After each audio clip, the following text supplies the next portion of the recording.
ओम गंगणपते नमः। नमस्कार, मैं आपका मित्र पंडित लोकेश कहतोड़ी आप सभी का हार्दिक स्वागत करता हूं अपने यूट्यूब चैनल पर।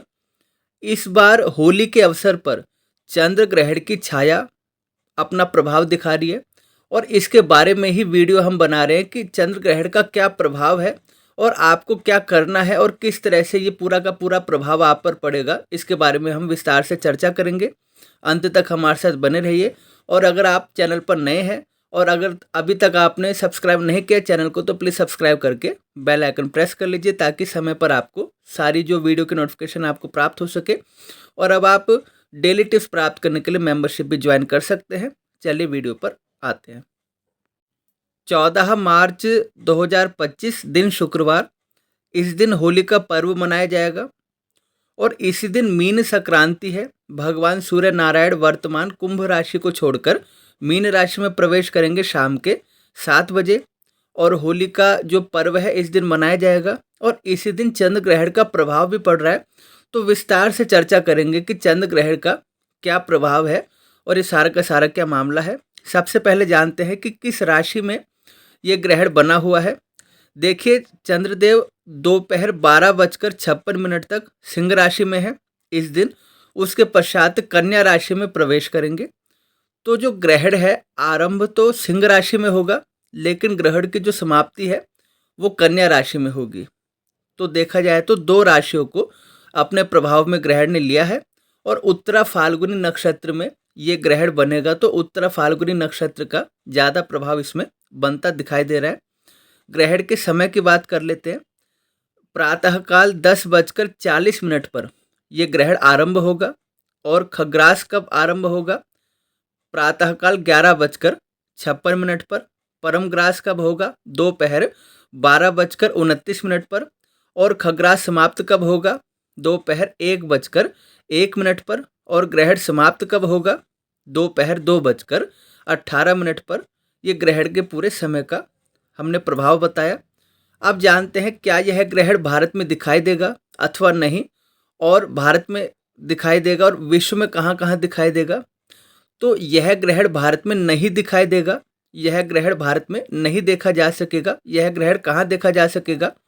यूरोप में, ऑस्ट्रेलिया में, अफ्रीका में, उत्तरी अमेरिका, दक्षिणी अमेरिका और अटलांटिक महासागर, आर्कटिक महासागर, अंटार्कटिका और पूर्वी एशिया में ये ग्रहण देखा जा सकेगा।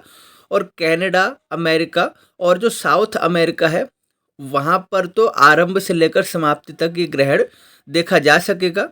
और जो यूरोप के अधिकतर देश हैं वहाँ पर ये ग्रहण चंद्रमा के अस्त के समय दिखाई देगा और ऑस्ट्रेलिया आदि क्षेत्रों में यह ग्रहण चंद्रोदय के समय दिखाई देगा। तो इस प्रकार विश्व के अलग अलग हिस्सों में ये ग्रहण दिखाई देगा लेकिन ये ग्रहण भारत में ना दृश्य होगा, ना ये ग्रहण भारत में किसी प्रकार से देखा जा सकता है।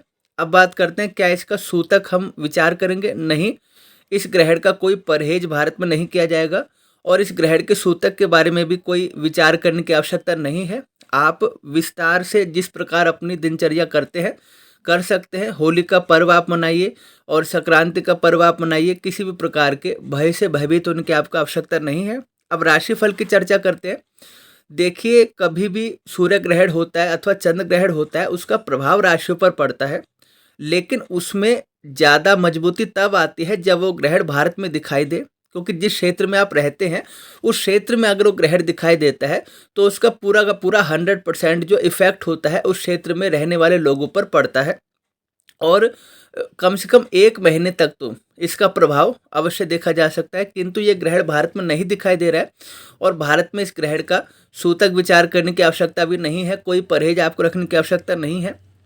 तो ये ग्रहण भारत में नहीं दिखाई दे रहा है तो इसका कोई राशिफल भी नहीं बनता। फिर भी इनडायरेक्ट इफेक्ट पड़ सकता है, जैसे मानसिक रूप से चिंता होना या कुछ एग्रेसिवनेस बढ़ना या हो सकता है कुछ संघर्ष की मात्रा बढ़ना। ये तब होता है जब आपकी कुंडली में चंद्रमा पहले से ही कमज़ोर हो, शनि के प्रभाव में हो, राहु के प्रभाव में हो, विष योग में हो, बहुत ही कमज़ोर स्थिति में हो अथवा आपकी ग्रह दशा महादशा खराब चल रही हो। उस स्थिति में क्या होता है कि आप पर इनडायरेक्टली प्रभाव पड़ सकता है लेकिन वो इंडिविजुअल बात है। ओवरऑल देखा जाए तो इसका राशिफल भी नहीं बनता क्योंकि ग्रहण भारत में नहीं दिखाई देगा। तो कंक्लूजन यही है कि आपको होली का पर्व मनाना है, आपको संक्रांति मनानी है और ग्रहण के बारे में कुछ भी आपको चिंता करने की या सूतक विचार करने की कुछ भी आपको आवश्यकता नहीं है। आशा करता हूँ आपका डाउट क्लियर हो गया होगा और आप सभी को होली के पर्व की बहुत बहुत शुभकामनाएं। आप सभी के जीवन में इसी प्रकार खुशियों के रंग भगवान बिखेरते रहे और इसी प्रकार ईश्वर की कृपा आप सभी पर बनी रहे। और इसी मनोकामना के साथ पुनः भेंट होगी नए विषय के साथ। तब तक के लिए आप सभी को जय श्री राम।